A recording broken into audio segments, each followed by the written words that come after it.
The causes of imperialism range from economic to gaining raw materials and buildings.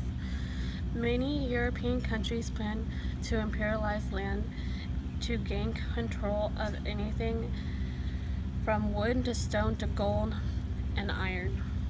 They also wanted to explore the earth, as well as spread their empire's power. As they spread, they also gained political power, as gaining land and conquering other people was seen as power and when a country had imperialized a new piece of land, they forced the culture and belief on them in the ethics way, forcing the nation's people to change to white beliefs or face punishment. However, the economic mostly benefited from the process, labor as very inexpensive, and the goods producing could be sold at high prices, creating very large profit and incomes. Sometimes take over a piece of land meant better posting in the world for harbors and military bases.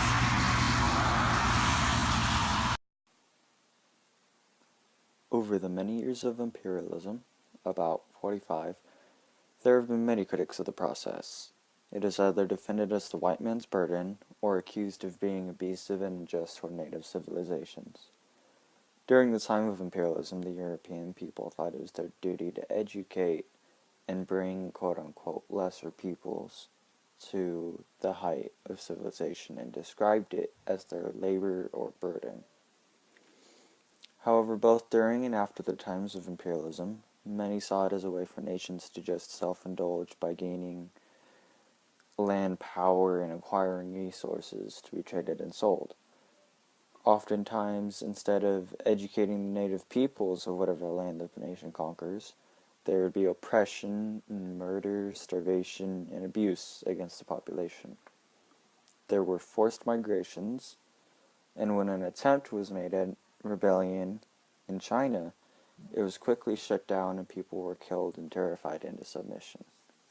The majority of critics saw imperialism in this manner and published articles in an attempt to fight against it, as well as make the public aware. When the new imperialism began in 1870, the United States was not a part of it, but many European countries established large empires around mostly Africa, but also Asia and the Middle East. The U.S. as well as few other countries sought to end European imperialization, but were not able to succeed as most of the worldwide power already belonged to countries like Spain and England. England, for an example, held an empire over India for about 200 plus years. It finally ended with India's independence on August 15th, 1947. The revolution was led by one Mohandas Gandhi, who created peaceful protests through boycotts and fasting. This included civil disobedience, and where he deliberately disobeyed any unfair laws. He also encouraged people not to attend British schools and weave their own cloth to bankrupt the British. Critics in the U.S. that wrote during this time mainly compiled articles to convince the public of the wrongdoings of such European nations, and called for an effort in stopping the processes involved in the scene abuse against these weaker populations. The only rules for imperialism were established at the Berlin Conference, held in Europe by Europeans in the year 1884 to discuss how Africa should be divided.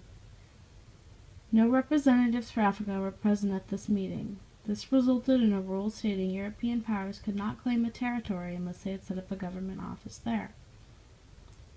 This led to Europeans sending officials to exert power over rulers.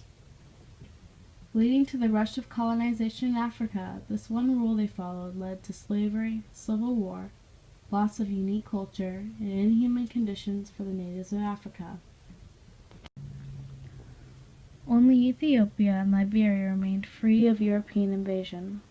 The Berlin Conference gave Europe power to invade Africa with little to no restriction. At the time that they arrived, Africa was going through a famine, and they began to plant cash crops such as peanuts, palm, and cocoa. Some borders that were created during this time still exist today. Requirements of colonization included building a government office along with the mandatory spreading of Christianity. Their claim to land would be considered valid if other European powers were informed. If they were not, it was not a valid claim and it could still be taken over by anyone.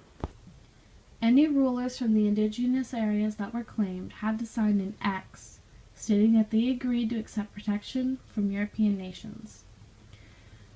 This was later held against them because they had no knowledge of how to read or write. The European powers, they did know this and they used this against them. The reason this conference was called was the European powers recognized Leopold's private claims to the Congo Free State, but called for free trade on the Congo and Niger rivers.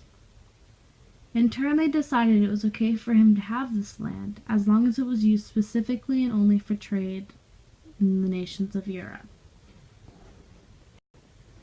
And at the time, King Leopold agreed to this, as well as bringing Christian missionaries to the area. But slowly he began to exploit the land for its natural resources. In the year 1908, it was revealed that under his power, the native people of the Congo were forced into farming wild rubber to pay off as a form of tax for the colonial government. Also mined with the wild rubber were palm oil, copper, diamonds, and gold. These natural resources were brought out of Africa and used in trade and beneficiaries to the European economy. Anyone who could not provide enough would have a hand or a foot chopped off, or in the worst case scenario, lost their lives by Leopold's agents. Once these inhumane circumstances were brought into the public light, King Leopold was stripped of his colony. Once independent of their malicious king, the vast Congo region was ruled by the Belgian government until they gained their own independence back in the year 1916. But by the year 2000, virtually all the former colonies have gained their independence back. When talking about the consequences of imperialism, there are a lot of things to take into account. The death toll, for instance, is a very prominent topic that comes to mind, and for very good reason. There were a lot of different factors that contributed to the death toll, whether it be the multitude of conflicts instigated by both imperialistic countries and the lands being taken over, or the famine that was a product of the high population and the cash crops displaced by the food crops.